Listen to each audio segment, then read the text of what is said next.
拆了旧房盖新房，天福天寿天吉祥。Hello， 老铁们，我是雪娃娃。今天我们出来拆一栋房子，这是今年开工到现在拆的第3栋房子。今天拆的这个房子有点大，总共有6间。之前我们拆了2栋房子，都还没有这一栋房子面积大。我们换个角度来看，老铁们，你们觉得这栋房子的地势怎么样？我觉得这个房子地势非常的好。把这个老房子拆了，重新在这里修2栋别墅，那是相当哇塞的。为什么要修2栋房子呢？因为这东家有2个儿子，这6间房子啊，2个儿子1人1半。现在2兄弟打算把房子拆了之后啊，一起修。在拆房子之前啊，我发现这个房子里面还有燕窝，我们来看一看。哦，你有几个蛋？有几个蛋啊？有4个。那个捉了哈，这哈。我们在这个燕窝里面发现了4个燕子蛋，我们要拆房子了，所以啊，只有把这个蛋先给它拿出来了。还有一个哈，我们把这个燕窝摘下来之后，东家说边上的这个房子里面呢还有一个燕窝，我们也来看一下。这燕子哈，它在那儿飞呀。是啊。哦，你都下崽子了。是啊，崽子出过来。这个燕窝里面也有4个蛋，但是这4个蛋呢都已经破壳了，都已经成小燕子了。但是现在我们要拆房子啊，也只有连它的窝一起给它端了呀。房间里面东西收拾完了，我们在拆房子之前，我们还是先行3个礼，这个仪式感还是要有。拆了旧房盖新房，天福天寿天吉祥，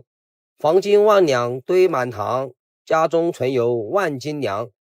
祝我们开工大吉，顺顺利利建新房。兄弟们，现在我们拆的这个房子，别看是2层楼，其实这个下面的这一层啊是个猪圈。我们在拆这个房子的时候啊，我就问了一下东家，他们的这个化粪池在哪里？东家说呀，这个下面就是化粪池。我们把这个房子拆了之后啊，要第一时间就把这个化粪池给它挖了，然后挖一些砖块给它填起来，不然到时候挖机一压塌了，那就恼火了。其实有很多老司机也开了很多年的挖机，就是因为忽略了这一小小的细节，就导致挖机把这个化粪池压塌了，最后啊挖机开翻了。虽然我没有上过这个当，但是我见过别人上过这个当，所以每次拆房子的时候，我第一个就是问一下东家的这个化粪池在哪里。在拆房子的时候，就先把这个化粪池先给它填了。这个房子是几十年前修的，当时修的这个房子，这个楼面用的全部都是水泥板，所以这个房子就比较好拆。今天这个房子虽然有6间，但是哈，我们大概只用了1-2个小时就把这个房子给拆下来了。但是当初修这个房子的时候，却花了1-2年的时间才修起来。当初东家为2个儿子修起来这么大一栋房子，其实挺不容易的。现在我们就用了1-2个小时的时间，就把他们当年辛辛苦苦修起来的房子给拆了。当年修这个房子的时候，这个木材用的比较多。我们在拆房子的时候，这个木材我们尽量啊不要给它压住了。拆下来的这个木头，我们尽量的先给它哈到一边去，再来拆这个房子。最后这一面墙拆了，今天这个房子我们就平平安安、顺顺利利的给它拆下来了。后面我们就等东家把场地上的这些木材剪了，然后啊，我们再找车子把这些渣子啊给它拉走。这个旧房子的后面还有一个小平房，这个平房是最近1-2年才修起来的，当时倒的是现浇。东家说这个是修的厨房，就让我们不要把这个厨房给拆了，只需要把这个面上的砖块给它挖下来就行了。这个厨房啊就保留在这里，到时候就不需要重新再修了。我们在拆墙面的时候，发现东家和东家的孙子拿着小锤子在场地里面呢敲这个钢筋，然后这个墙我就先不拆了，我就把挖机开过来，先把场地上的这些钢筋用我们挖斗啊给它拍一拍，先把这些比较大的钢筋给它拍出来，不然到时候装车装走了还是比较可惜的。只是用挖斗来拍这个钢筋实在是太伤车子了，其实我一点不愿意拍这个钢筋的。开过挖机的老铁肯定都知道，用挖斗硬碰硬那是非常伤车子的，但是没有办法呀。如果说让东家一点一点的敲，不知道要敲到什么时候。最后听东家说，这几间房子剪的钢筋啊，最后还卖了1000多块钱，这还是可以呀。多的钢筋砸完了之后，我们继续来挖这个墙。边上这个角落应该是个厕所，我们挖了2下，居然给它挖穿了。然后问了一下东家还挖不挖，东家说这个就先不挖了，毕竟后面呢可能还要用。我们就等着车子来啊，准备把这个场地上的渣子全部给它装走。这6间房子啊，我们最后总共装了有20多车，才把这个渣子拉完。本来打算是把渣子拉完，把基坑一挖，这个活就结束了。但是万万没想到啊，兄弟们，这个计划赶不上变化，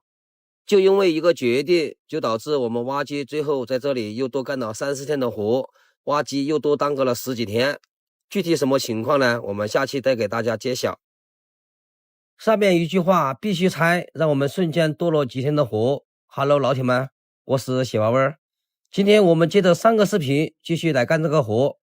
上个视频我们帮东家把这个房子的主体拆了，然后后面的这个火房东家打算留着，到时候就不用再修火房了。但是今天在放线的时候，上面的人说这个厨房必须拆，不拆也可以，但是要减平方。什么意思呢？比如说东家批的地基是120个平面，但是后面的这个厨房就占去了40个平面，那120就要减去40个平面，那东家就只能修80个平面的地基了。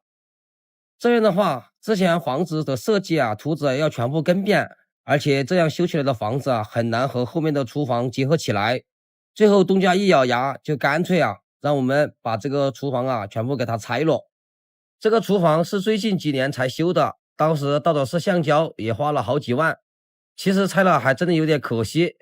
现在就给了东家2个选择，要么就是把以前的这个厨房给拆了，要么就是在修房子的时候把面积减下来。最后经过一考虑还是把这个厨房给它拆了，毕竟新修的房子面积少了很多不好规划，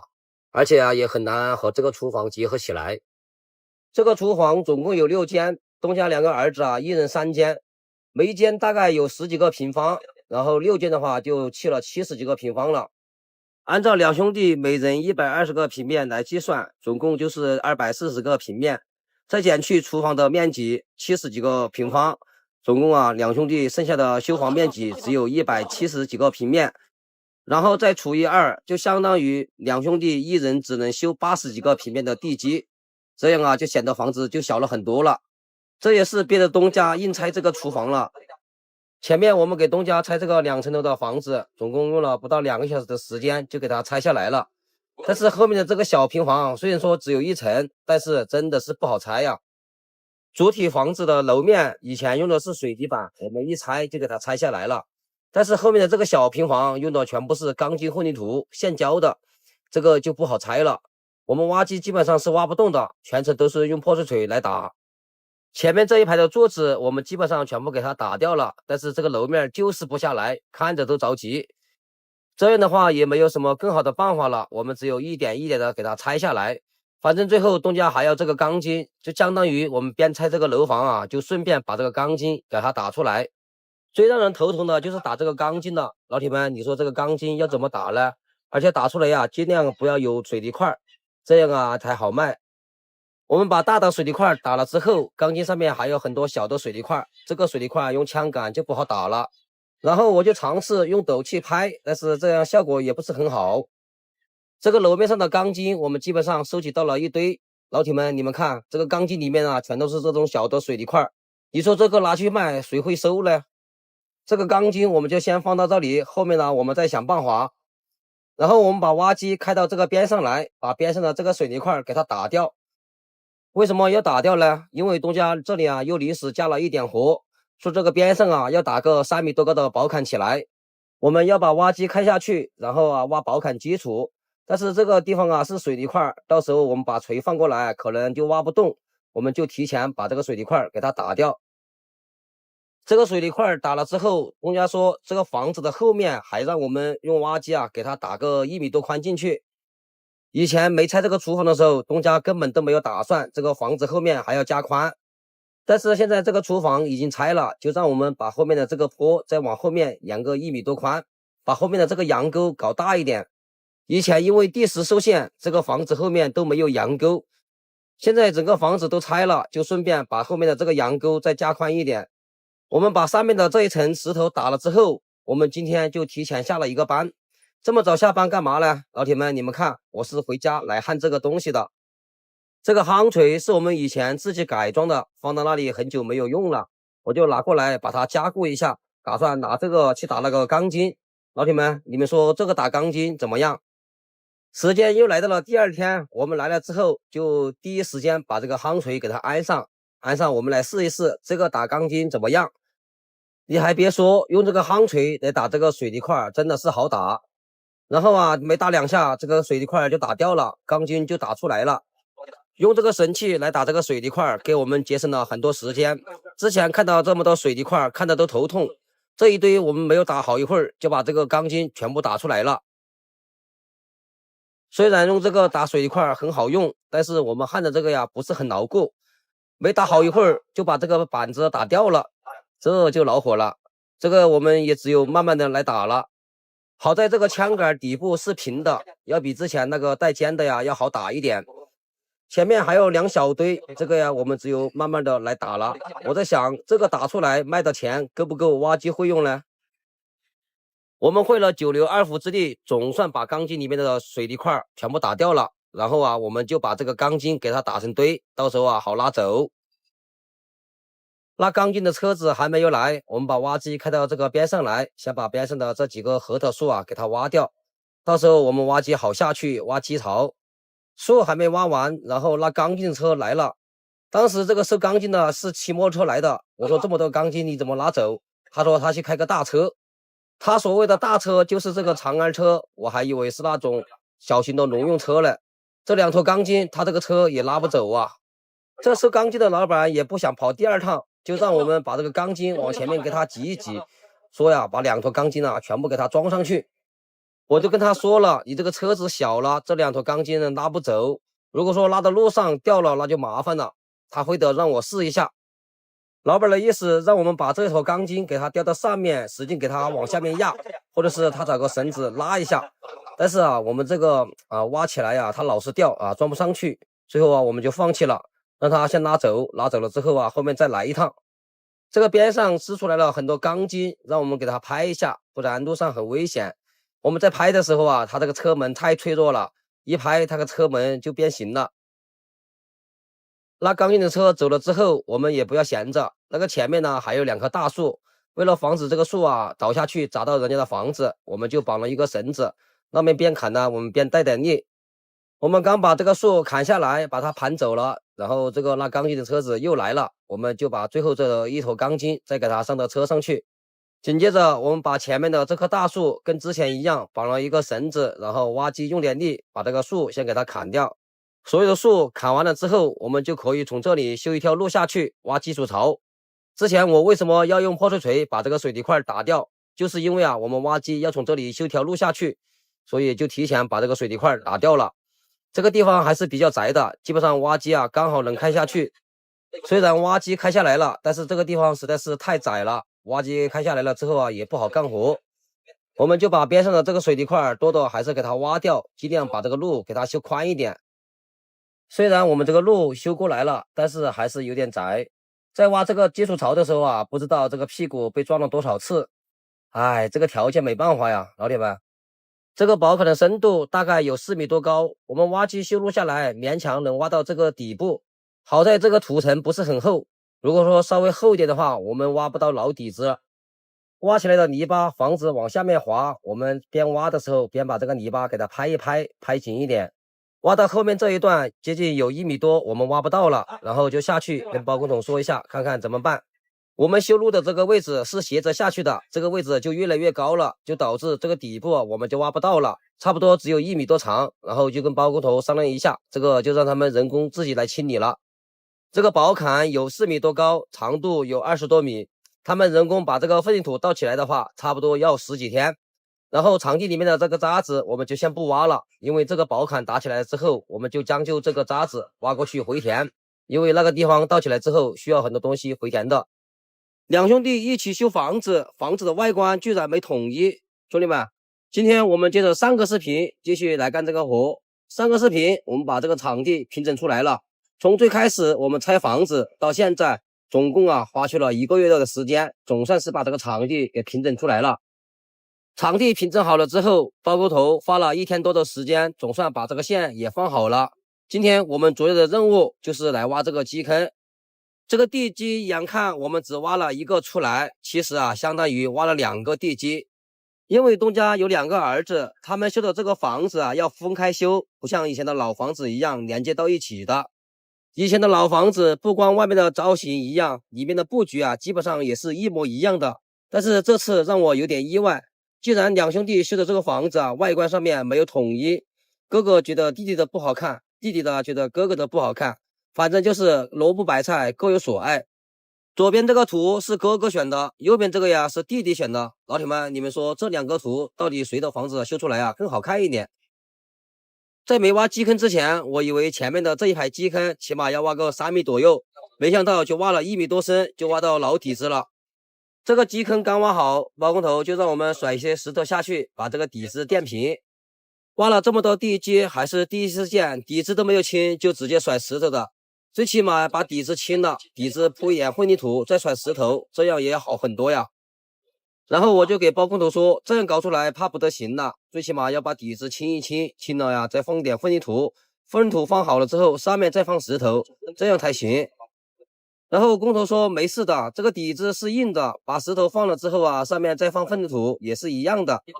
然后我就挖后面的这个基坑，挖完了我以为又直接把石头放下去，这一次包工头就让我不要把石头放下去了。这个地基总共要挖36个基坑出来，所以也会挖很多泥巴出来。如果把这个泥巴全部堆到这个场地里面，基本上是堆不下的。再加上中间这个地基又不往上面提，到时候回填基本上也用不了多少泥巴。所以我们在挖基坑的时候，就顺便就找了一个车子来，把这个沙子就直接装走。车子来的时候，我们就挖外面的基坑，因为外面的基坑挖的比较深，泥巴也比较多。车子走了我们就挖里面的这个基坑。里面的这个基坑不需要挖很深，我们就把这些渣子就全部堆在这个边上。老铁们，这个基坑比前面挖的所有基坑都还要大，原因是这2个基坑其实是2兄弟一边占了一半。东家让我们把这个排列的基坑全部挖通。虽然2兄弟修的房子是分开修的，但是这个地基还是连接到一起的。挖到后面这2个排列的基坑就有点不好挖了。这里有一个黑色的管子，这个管子是天然气管道，这个基坑刚好就在这个管道边上，也不知道这个下面是个什么情况，就生怕挖的时候把这个管子挖到了。这个基坑前面又是之前倒的混凝土，挖也挖不动，我们只有用这个斗阴气砸，这样是相当的费车子的，看着都心疼这么一点又不想换破碎锤。在这里砸了老半天，总算是把这个混凝土挖掉了。好在这个天然气管道离这个基坑有点错开了，不影响我们挖基坑。我们总算把这个基坑也挖出来了。最后这个基坑挖完，这个活就先告一段落了。等他们工人把这个柱子倒好了，我们再来回填，回填了之后再来挖基槽。时间又过去了7、8天，他们工人总算把这个柱子倒好了。今天我们又把挖机拖过来，先把这个柱子周围这些空隙给它回填了。回填的顺便再来挖这个基槽。我们还没来回填这个基坑，包工头就把这个线给我们放好了。这样放了也是白放，我们在回填的时候就把这个线给它挖掉了。其实这个柱子倒好了之后，这个线放不放都无所谓的。我们在挖基槽的时候，只要把2个柱子给它对直了，然后在中间再挖个槽就行了。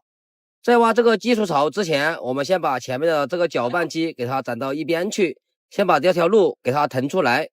为什么要先把这个路腾出来呢？是因为我们在挖这个基础槽之前，这个基坑周围我们也是回填完了的，然后这个基础槽挖起来之后也有多的泥巴，所以我们就要先把这个路给它弄出来。弄好了之后在挖基础槽的时候就顺便又找个车子又给它拉出去。在挖这个基础槽之前，我们把边上的这2个斗齿给它换了2个新的，这样我们在挖这个槽的时候又好挖一点。还有一个原因，我是想把这个羊沟再给它挖深一点，挖宽一些。这个水是从左边往右边排，所以右边这个位置我们可以适当的比左边稍微挖深一点，这样雨水一来了之后要流得快一点，不容易淌水。所以我就换了一个尖齿，把这边这个沟尽量给它稍微挖深一些。在清理这个沟的同时，我们顺便把里面这一溜也给它平整出来了。多的泥巴我们就堆到了一堆。当车子来了之后，我们直接把这个泥巴给它装上车。车子装好了之后，我们就可以把前后这2个柱子给它对直，对直了之后，就在这2个柱子的中间挖个1斗宽的这个基础槽，这个深度要求是40升。在挖这个基础槽的时候我们也不能把所有的泥巴全部给它装走了，这个边上还是要留一点泥巴，因为这个地圈梁倒好了之后，还需要一些泥巴来回填的。如果全部给它拉走了，到时候又拉泥巴进来就恼火了。这一小段圈梁刚挖完，然后就发现这个车子在这里陷住了，我还以为是这里陷下去了，原来是因为司机在开的时候没有注意往左边来了一点，就导致这个轮子掉到这个基坑里面去了。老铁们可以看前面的这个车轮子，如果说司机在开的时候往右边靠个50-60的话，基本上是不会掉下去的。我下去看了一下，这个陷的不是很严重，我们就把里面的这个渣子给它挖出来，把左边陷车的这个位置挖一些泥巴出来，然后他车子用力，我挖机再搭把手，这个车子一下子就救援起来了。然后我们就在边上挖一些石头，把这个坑给它回填起来。然后我们继续来挖这个基础槽，这个基础槽和前面的一样，我们边挖的时候就把这些多的泥巴就用车子给它拉走，场地里面只留小部分，到时候回填地基用。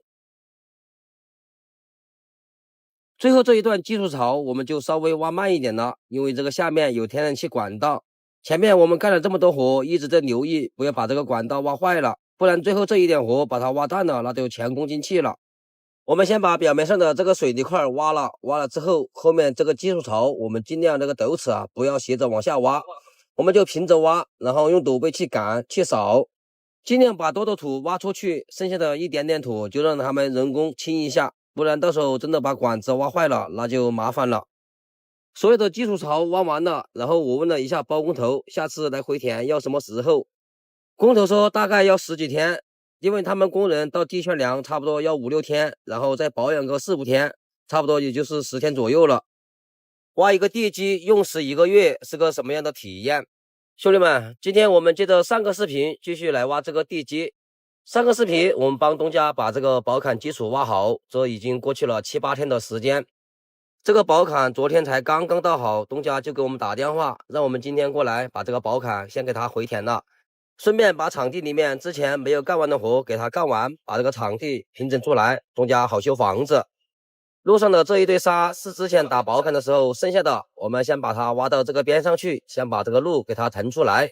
到时候后面拉渣子的时候可能要来车子。前面这堆石子也是之前打宝坎的时候剩下的，东家让我们给它挖到这个边上去。我们刚挖几斗，然后这个包工头就来了，他说你把这个石子堆放到这里他们不好干活，然后就让我们把这堆石子又挖到这个角落来。由于这个宝坎是昨天刚倒好的，上面这一板的模板都还没有拆，我们来了也不能直接回填，我们就直接把泼水锤换上，先把房屋后面这个加宽的位置先给它加宽。在把这个渣子挖走之前，我们顺便把上面这一段的边坡也给它修一修。下面这一段打不到的我们只有把下面的这个渣子拉走了之后，再来换泼水锤。然后我们把这个斗又翻过来，说边上的这个小房子也要拆，我们先把上面的这个太阳能给它拆了。然后边上的这个宝坎的模板也已经拆完了，我们就可以把挖下的这个渣子填到这个宝坎里面去。但是这个宝坎上面这一板是刚倒好的，所以上面这一板我们尽量不要回填，先把下面的那一板给它回填了。这个小房子以前应该是洗澡的地方，上面的这个板还有钢筋，我们把这个板挖过来，把这个钢筋也给东家拍出来。这个板的水泥标号应该不是很高，我们没有怎么用力就把这个板给敲碎了，把这个钢筋给掏出来了。后期这个位置要顺着这个边上修一条路，连接边上的这个场地里面，我们就把这个砖块先给它挖来回填到这个宝坎里面去。场地里面这个渣子不装走的话，我们都不好干这个活，所以之前他们打宝坎的时候，这个活我们都一直没有动工，都一直等他们把宝坎打好才来干活。最主要的原因是因为宝坎倒好了之后，那个位置还要很多渣子来回填，如果之前我们就把这个渣子拉走的话，那后面回填就没有渣子回填了。如果之前在打宝坎的时候，我们直接把里面的这个渣子挖到外面来，再打后面的边坡，这样的话就比较浪费时间，所以啊，我们就一直等他们把宝坎打好了呀，我们才过来干这个活。这个货车是我之前拉挖机的背车，现在啊换了新背车啊，这个背车就一直放在家里面。东家这个位置有一段小路，这个新背车不好进来。这一次啊，我就开着这个小背车把挖机拖过来，顺便呢，在回田的时候啊，我们就把这个渣子装到车上，就自己把这个渣子给它运过去，就不用一斗一斗的转了。拉了4、5车渣子之后，我们就把挖机开过来，把这个渣子先给它回田了。老铁们，你们看前面的那个宝坎，上面那一板和下面那一板的颜色完全都不一样。上面这一板呢是昨天刚倒好的，所以啊，我们在回田的时候啊，为了防止把这个宝坎击垮，我们上面这一板就不回填，只把下面和里面的这一片回填了就行。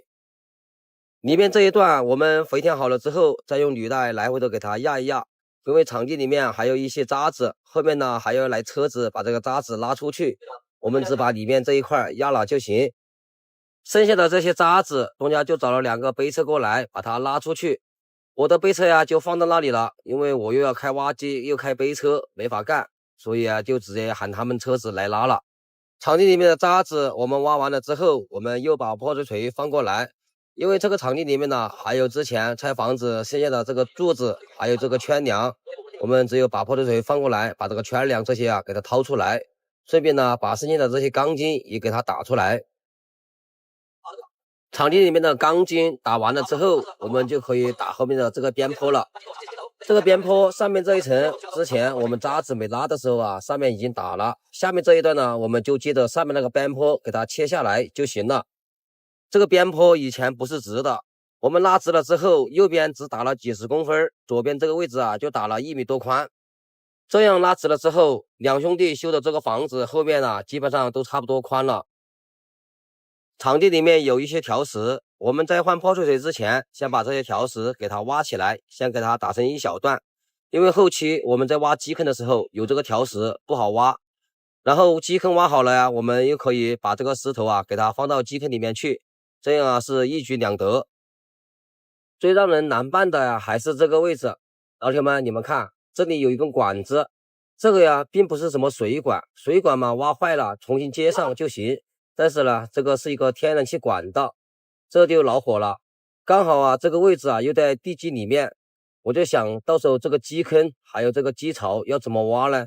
最开始的打算，我们是这样一点一点的把这个气管子给它掏到地基外面去。但是啊，后面还有一个问题，因为里面呢还有一些渣子，这个渣子啊，到时候车子肯定要跟这里进来。如果说我们全部给它掏起来的话，车子也不好进来。所以这个位置我们就先不管了，到后面再说。时间又来到了第2天，我们把斗换过来之后，把这个渣子啊挖一些回填到这个宝坎里面来。之前我们没有回填完呢，是因为这个宝坎才刚倒好。这又过去了1、2天时间，这2天太阳比较大，这个宝坎基本上勉强能回。但是我们在回填的时候啊，边上这一段就不是回的泥巴了，全部回的这个石头块，这样回填起来基本上是没有问题的。只是回填好了之后，边上我们不要压，也不要拍。最后我们再把场地上的这些渣子给它收一收，把这个场地给它平整出来。这个地基啊，总算是挖完了。这个地基从最开始拆房子到现在把它平整出来，前前后后我们用了1个多月时间才把它平整好。中途我们挖机没有活，就把挖机扔到了这里，有活的时候啊，又把它拖出来了几趟。反正今天呢，总算是把这个场地平整出来了。后面呢，我们就等着它放线挖基坑。好了，老铁们，今天这个视频我们就分享到这里，感谢关注，感谢点赞，我们下期再见。挖一个地基用时1个月，后续来了。Hello， 老铁们，之前我们把这个地基圈梁挖好了，这过去了有10几天的时间，他们工人把这些圈梁这些啊都已经倒好了。其实他们倒这个圈梁只用了5、6天的时间。只是我们又多等了5、6天的时间，让这个水泥来受旱，现在基本上就可以来回填了。虽然这个圈梁受旱了5、6天，但是我们挖机进去回填的时候，也要挖一些泥巴，把这个圈梁啊给它保一下，这样啊也是防止我们进去的时候这个履带啊把这个圈梁压坏了。今天这个活有一点不好干，之前我们回填一个地基啊，可能也就是2-3个小时就搞定，但是今天这个呀，可能要多干1-2个小时。老铁们，你们看，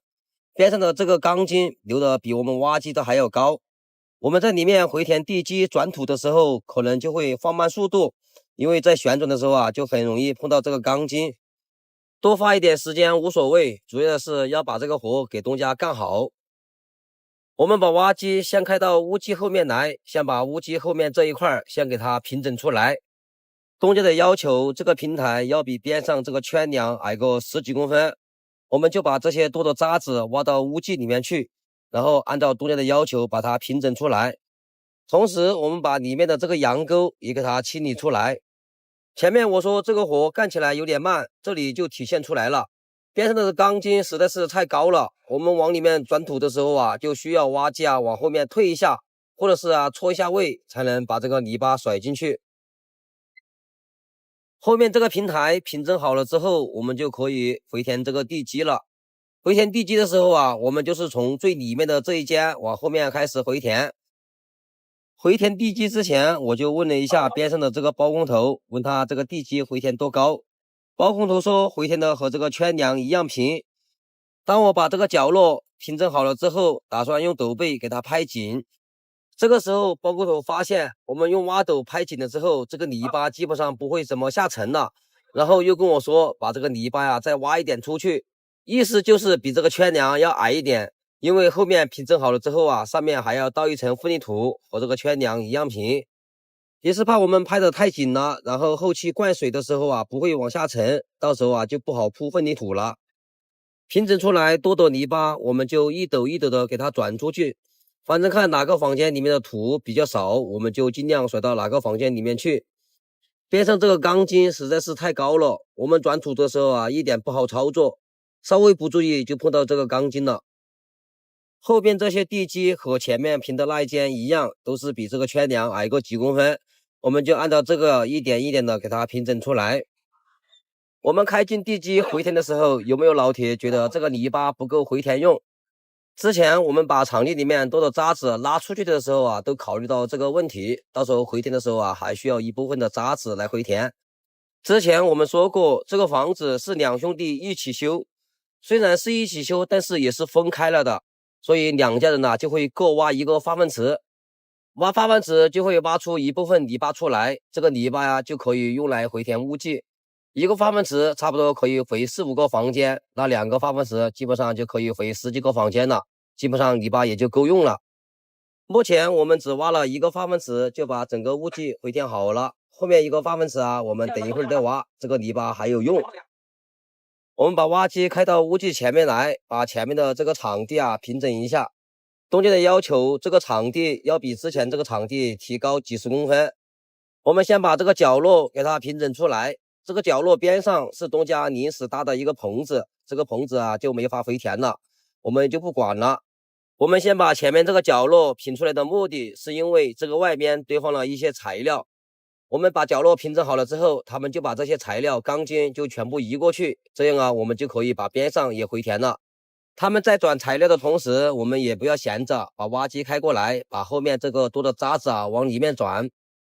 当他们把钢筋转移完，这个渣子啊我们基本上也挖到位了。边上这个模板人工来盘的话很费劲啊，很慢，我就让东家去找了一个绳子绑着，我们用挖机啊给它叼过来。这个模板是之前打这个圈垫的时候用了，这个后面啊可能还要用，所以啊就给它叼到这个边上。所有的材料腾完了之后，我们就可以把边上这一块啊给它回填起来。前面这个角落还差一些渣子来回填，我们把挖机开过来，把这个搅拌机给它叼到这个屋基里面去。这个前方还有一个化粪池，我们就可以把化粪池挖起来的这个渣子啊挖过去回填。今天这个天气有点怪，陆陆续续的下了好几场雨，但是每次下的雨啊都不是很大，下一会儿就停了。这个化粪池看着有点小，没有前面挖的那个大，但是没办法，因为这个地形受限，边上啊又是别人家的，又不能挖，我们就挖成了一个三角形，但是呢完全是够用了。化粪池挖好了之后，我们把边上的这一块空地啊也给它平整出来，平整了之后啊用斗背给它拍一拍，这个呀也有用。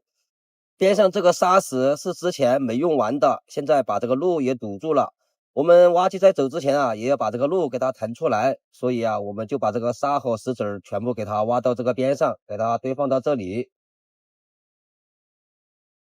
整个场地平整出来之后，这个边上还多了一点渣子，这个渣子啊，我们就堆放到这个边上。